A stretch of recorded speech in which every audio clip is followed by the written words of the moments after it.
Boa noite para vocês. Eu vou aqui passar agora a aula de MCU e MCUV, tá? Aliás, movimentos circulares no geral, esses são os dois principais. Existem outros bem mais complexos que também dá para enxergar um padrão e conseguir resolver as questões, mas eu vou ensinar esses aqui por enquanto, tá? Qualquer coisa eu faço um outro vídeo a respeito dos mais complicados. Bom, primeira coisa que eu quero demonstrar aqui é talvez o conceito mais primordial de movimentos circulares, que é a aceleração centrípeta. Basicamente, tu não tem muito o que fazer com o movimento circular se você não tem isso, tá?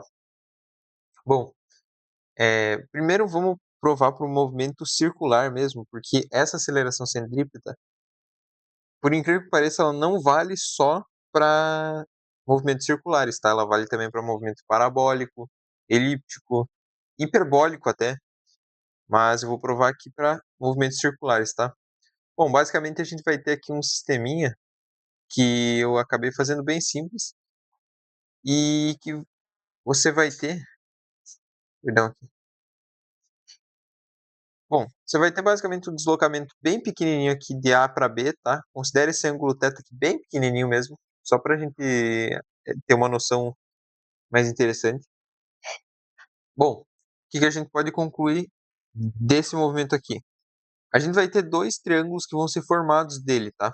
O primeiro vai ser esse triângulo aqui, tá? Os dois triângulos são isósceles e eu vou mostrar que eles são semelhantes, e a partir dessa semelhança eu vou concluir o valor da aceleração centrípeta, porque ela é consequência disso.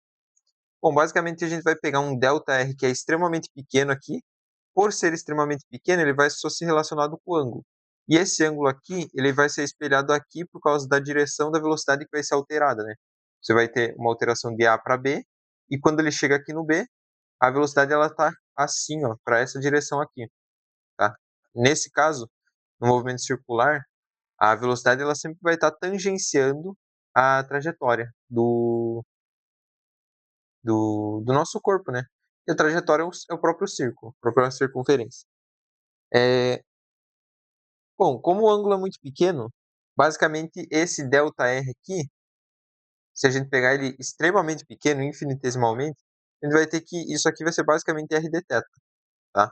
Vai ser como se fosse um minúsculo arco de circunferência dado por esse ângulo também minúsculo, tá? E de mesma forma, tu vai ter uma leve alteração de velocidade dv, só que ela não vai, opa, só que ela não vai ser uma alteração, perdão, ela não vai ser uma alteração de módulo, tá? O módulo não vai ser alterado nesse caso aqui em específico, porque eu estou querendo provar primeiro para o MCU, porque depois para o MCUV a gente vai ser introduzido a um outro conceito, que não é a aceleração centrípeta, que é a aceleração tangencial. E daí é um conceito um pouquinho diferente, mas que ele pode ser usado separadamente da aceleração centrípeta para a gente determinar uma variação de módulo da velocidade nesse movimento. Bom, nesse caso, como a velocidade ela vai mudar aqui, vai vir para cá e vai acabar sendo inclinada, dê um ângulo dθ também, tá? Só para deixar claro. A gente vai basicamente fazer aqui o ΔV, como o ΔV ele é basicamente a velocidade em B menos a velocidade em A, e esses dois têm o mesmo módulo, ele só muda a direção. Então, basicamente, ΔV é, como eu disse, uma alteração de direção, né? E de um ângulo θ aqui, que é o mesmo ângulo que a gente vai ter para alteração de posição. Então, bom, a gente, como esse ângulo aqui é dθ, tá? dθ ou θ, tanto faz. A gente vai pegar um ângulo muito pequeno aqui. É isso que interessa. Como esse ângulo é o mesmo aqui, os dois triângulos são isósceles, então esse ângulo aqui, tá? Esse ângulo aqui e esse aqui são exatamente iguais a esse e a esse. São esses quatro ângulos aqui são iguais, porque é um triângulo isósceles e o ângulo menor aqui, ele é o mesmo para os dois. Tá legal? Agora, a gente a partir disso, como os triângulos são isósceles de mesmo ângulo, bom, a gente pode relacionar os lados deles com semelhança, né? A gente vai ter que ΔV sobre V é ΔR sobre R também. Claro que são unidades de medida diferentes, mas quando você divide uma pela mesma unidade de medida, ela vai ficar nula, né, vai ficar adimensional. Bom, agora a gente vai trazer isso aqui para uma nova equação. A gente vai passar o v multiplicando dos 2 lados, vai ter ΔV vai ser igual a V sobre R vezes ΔR, tá. ΔR, o R de baixo aqui é raio, tá, só para deixar claro, e o ΔR aqui é o vetor deslocamento de posição. É uma é uma observação interessante de ser feita, tá. São coisas diferentes. Esse R aqui não é o R de raio, o raio não vai mudar. O raio do círculo é o mesmo, a circunferência é o mesmo. E bom, basicamente agora a gente divide dos 2 lados por ΔT, tá. E vai fazer a gente ficar com ΔV sobre ΔT igual a V sobre R, ΔR, ΔT. Bom, isso aqui, evidentemente, opa, é igualzinho a V, né. Bom, o V ele é basicamente o quanto que você vai deslocar a sua posição com relação a um tempo, a variação de tempo. Bom, isso aqui é exatamente de módulo V. Por quê? Porque a velocidade vai se manter constante. A gente está tratando do MCU, velocidade é constante. Bom, agora vamos extrair a aceleração centrípeta, que é basicamente isso aqui. Interessante, né? Vamos fazer aqui então que a aceleração centrípeta é V sobre R vezes o próprio V, que vai ser exatamente igual a V quadrado sobre R. Então esse é o valor da aceleração centrípeta, tá? Bem, é uma demonstração chula, tá? Não vou dizer que ela é rigorosa, mas ela é interessante o suficiente para você ter uma noção de onde surgiu essa fórmula, tá? E a propósito, a velocidade do, do nosso movimento vai ser basicamente de módulo ômega-r, tá? Em que ômega ele vai ser basicamente a velocidade angular, que vai ser dada por radianos por segundo. O que é radiano? Unidade de ângulo, tá? Bom, e quando você multiplica por uma unidade de comprimento, fica basicamente só a unidade de comprimento. É como se fosse um adimensional. O que não é necessariamente adimensional a variação de ângulo. Isso é um conceito um pouco complicado de explicar, então apenas aceitem isso por enquanto, tá? Bom, agora a gente vai chegar para os casos mais simples e a gente vai expandir também para o MCU-V, que é basicamente um MCU, só que você vai ter uma aceleração tangencial que vai mudar o módulo da velocidade, aumentando ou diminuindo. Bom, no MCU, como o próprio nome diz, é um movimento circular uniforme, ou seja, a velocidade angular não vai mudar. Então, o ômega vai ser exatamente igual ao ômega, constante. Logo, a aceleração angular, que é alfa, vai ser zero. Então, o ângulo que a gente vai ter vai ser o ângulo inicial, né? Porque isso é absolutamente necessário. E a gente vai ter mais ômega t, ou ômega delta t, tanto faz. Bom, o que quer dizer essa equação aqui? Vai ter um ângulo inicial. Se você quiser achar o ângulo final, você vai ter que fazer esse ângulo inicial mais a velocidade angular vezes o tempo que passou, para você chegar até essa posição nova. Muito simples. MCU-V agora, ele é basicamente uma alteração em que o ômega de t ele vai ser o ômega zero, né, que é a velocidade angular inicial, mais alfa t. E então, logo, por consequência, a aceleração é constante, como o próprio nome diz também aqui, ó, MCU-V, movimento circular uniformemente variado. E a gente vai só adicionar um termo alfa t quadrado sobre 2 aqui para a gente completar a equação horária de posição angular, tá? Pronto. A gente tem aqui as duas principais grupos de equações para a gente resolver problemas de MCU e MCUV. Bem simples, bem fundamental. E eu quero que vocês percebam uma coisa. No MCUV, a velocidade angular muda, né? Ela não é constante. Conforme o tempo passa, ela aumenta ou diminui. Isso quer dizer que o vetor velocidade muda, né? O módulo do vetor velocidade muda. Ou seja, existe a aceleração tangencial, que é basicamente uma aceleração que age na mesma direção da velocidade. Se a velocidade está para cá, tu vai ter uma aceleração tangencial ou para cá ou para cá. Não tem outra opção. Se tiver um pouquinho para cima, já participa da aceleração centrípeta, barra centrífuga. Isso vai depender do referencial e a gente vai chegar lá. Bom, então, se existe aceleração tangencial, ela é basicamente perpendicular à aceleração centrípeta, porque pelo próprio nome ela aponta para o centro da sua curvatura.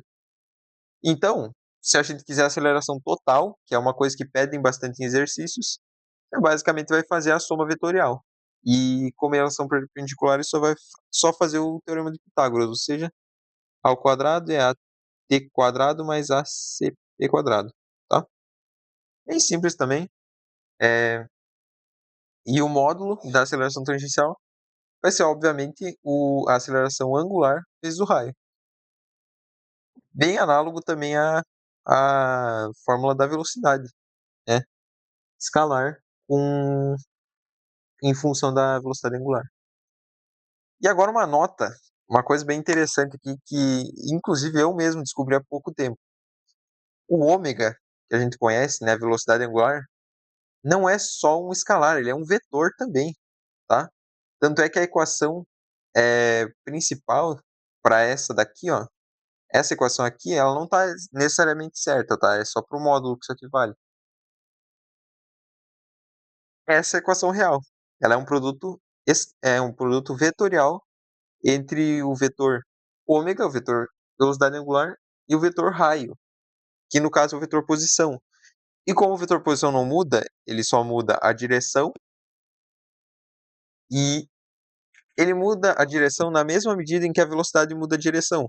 Por exemplo, nesse caso aqui que eu representei no desenho, o vetor posição ele está na vertical. O vetor velocidade ele está na horizontal. Se você for fazendo o movimento, os vetores eles vão ficar. Bom, vamos colocar aqui o raio aqui. Aí considera que esse ponto aqui, na pontinha do meu dedo, é basicamente onde está o teu corpo. E o vetor velocidade ele está apontado aqui para o meu cotovelo. Se você começar a fazer o movimento, ele basicamente vai se mover algo parecido com isso aqui, ó. Ele vai descendo, descendo, descendo, descendo, descendo e sempre continua perpendicular aqui. O ângulo ele sempre fica 90 graus. Isso é bem interessante. E como eles são perpendiculares, a gente tem uma propriedade interessante.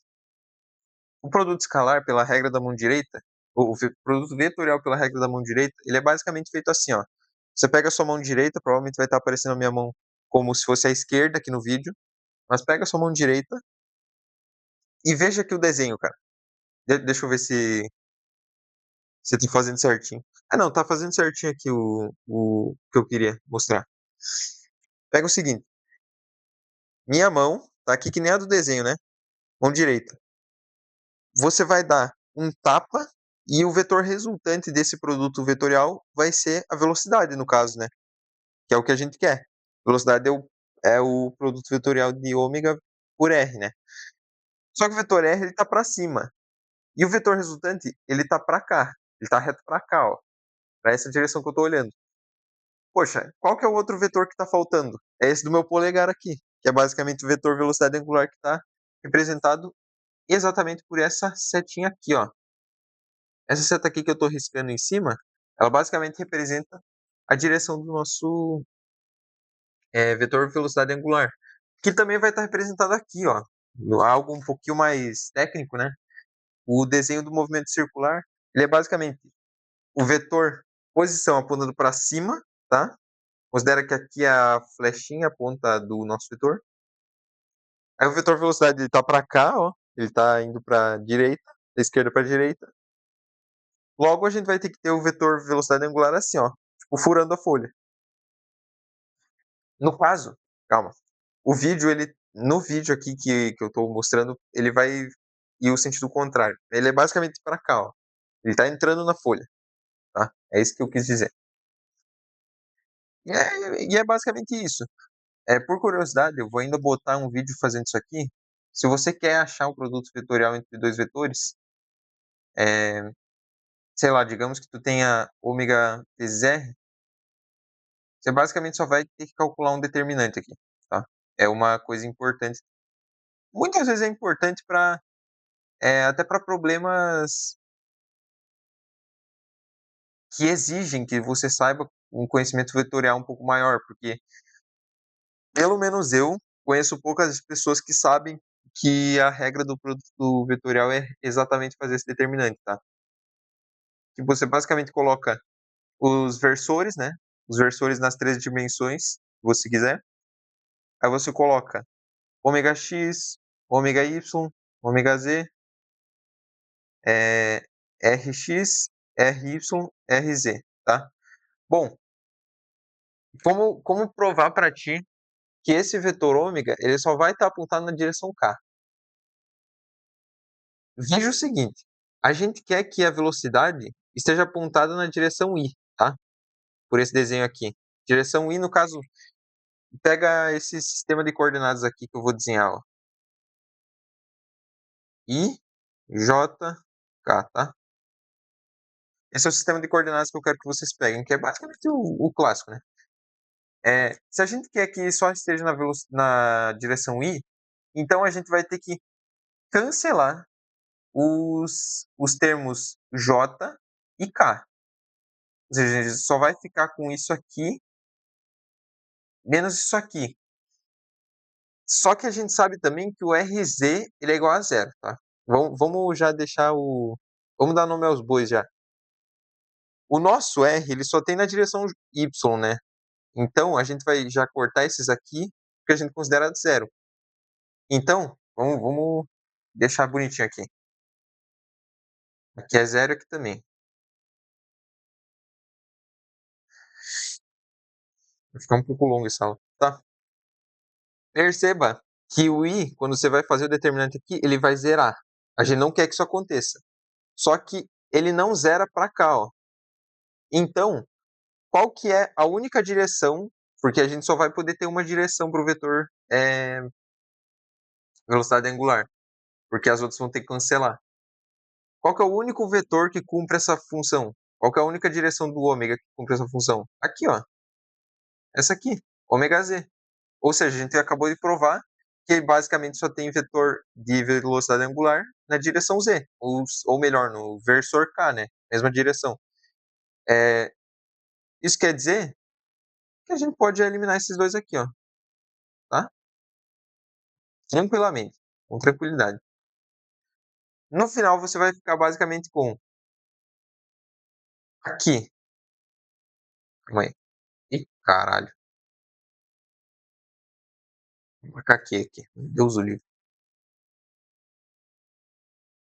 Aqui vai ficar zero. Aqui vai ficar zero. Aqui vai ficar zero. Aqui não vai ficar zero. É o único que não fica zero. Aqui também e aqui fica também. Que é o que a gente queria, né? A gente basicamente vai ficar aqui o V, ele é basicamente I, que multiplica aí os módulos, né? Ômega Z vezes RY, que é o que a gente queria, pô. São os módulos de ômega e de R, porque não existe R na direção X nem Z, e não existe ômega na direção X nem Y. Perfeitamente, é exatamente o que a gente queria. Aliás, um sinalzinho aqui menos, né? Só para deixar mais ou menos claro, tá? Porque aqui tem um problema de convenção. A gente convencionou que o ômega, que o K, ele está apontado para cá, tá? O versor K está apontado para cá, ó. Ele está apontado para cá, ó. Só que não é exatamente isso. O K, ele pode estar apontado para outro sentido, né? Não para outra direção, para outro sentido. E daí isso pode inverter. Basicamente aí basicamente a gente só faria isso aqui, ó, menos. E aí ficaria mais aqui, tá? Convenção de sinais. Mas a ideia deu para pegar, eu acredito, tá? Basicamente é isso. É, já não postou vídeo há bastante tempo. Ele tá bem ocupado, eu e o Gordo, mas tá tranquilo. Eu espero que a gente possa voltar aqui com mais tranquilidade, sem muito problema de tempo. Agradeço aí a quem assistiu a aula inteira. Boa sorte aí pra vocês.